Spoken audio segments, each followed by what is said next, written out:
বৌমা। হ্যাঁ মা, এই যে এটা আমার ননদের মেয়ে। ভালো আছো? হ্যাঁ, তুমি ভালো আছো? আমিও ভালো আছি। এ বাবা, বিয়ে বাড়িতে এসেছে অথচ একটাও সোনার গয়না পরে আসেনি।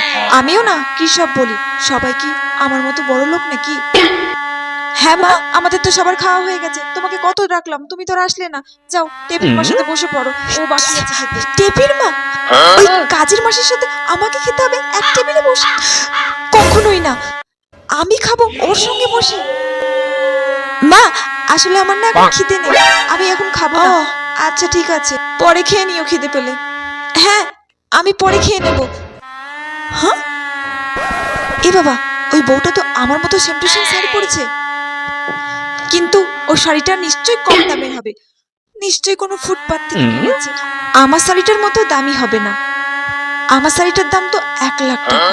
যতই আমার মতো শাড়ি পরে আসুক,